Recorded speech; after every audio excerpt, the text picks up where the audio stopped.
I wanted to bring up sort of a few points of why a Christian should even care about scientism, because I think there can be among certain Christians a certain attitude of circling the wagons and not caring about arguing with people or intellectual disputes or philosophy or anything like that, and let's just ignore people who talk about science. And I think that's really counterproductive to the Great Commission to go out and spread the gospel. It's also contrary to Scripture when in 1 Peter he tells us that we should have a reason, we should be able to give a defense for the hope that's within us. So we really do need to engage with culture. We do really need to engage with people and be able to honestly discuss these topics. So I wanted to give a few reasons why it should matter to us. And the first one was that those who are scientistic tend to endorse what has become known as the conflict thesis. And that's the thesis that science and religion are fundamentally incompatible, and that religion often stands in the way of scientific progress. And I think it's important straight off to admit that some religious people have come in conflict with science, and there are people who are religious who are anti-science. It's just a fact. Even historically, there have been conflicts between the church and science. If you want to go to Galileo, now obviously those issues are very complex and involve politics and all sorts of issues with church authority.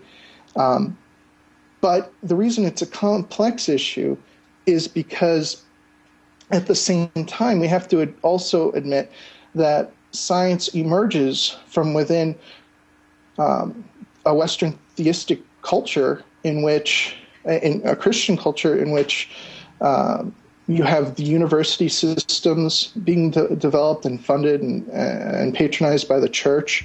You have scientists who are devising and developing the scientific method, making out observations. Even to this day, the Catholic Church has an observatory, Vatican Observatory, and it's important to know that a lot of the greatest scientists were not just religious, but were actually men of the cloth. They were priests in many cases.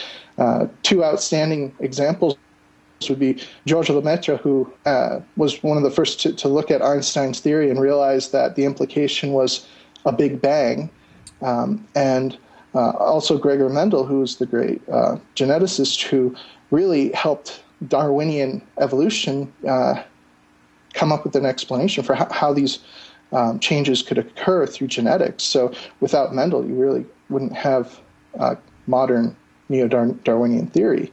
And these were priests. So I think it's important to realize religious people can do science, they can love science, they are not, to be against scientism is not to be against science. And that's something I think that should be said straight away. I agree.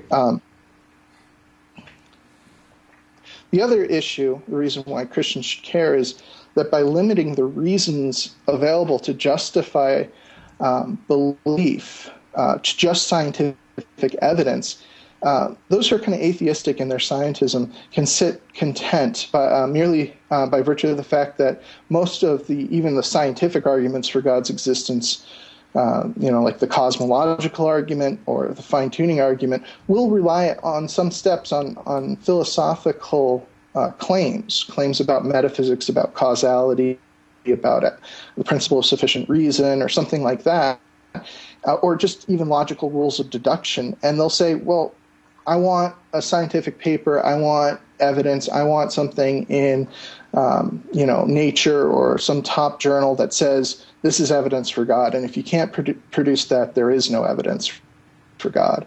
And so you really, if you just hand it over to scientism, you're really cutting off a huge amount of really good evidence for the claims of theism and the claims of Christianity in particular. So it's not something you should just hand over willingly. And our worldview in general, we see things in the world that we can't explain purely through lab tests or peer-reviewed papers, sometimes because they might be a single event that has occurred. It's not necessarily consistent, but it still happened, it's still true. But just because we can't reproduce it, they're willing to throw those pieces out and not even acknowledge that they happened and that we need to incorporate them into our worldview, right? Right, and that goes back, to David Hume and his argument for miracles.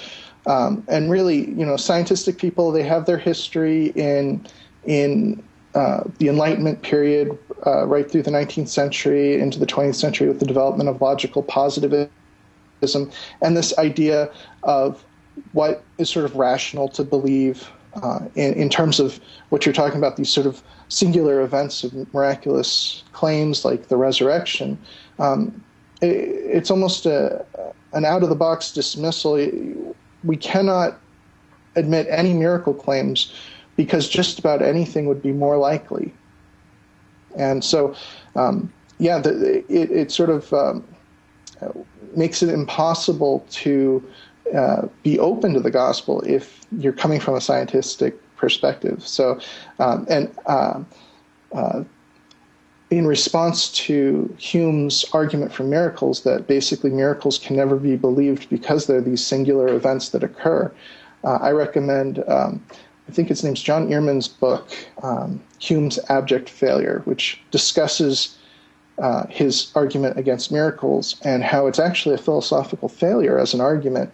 And Hume just didn't understand probabilities and how to assess probabilities. So that's really, I think, important. Right.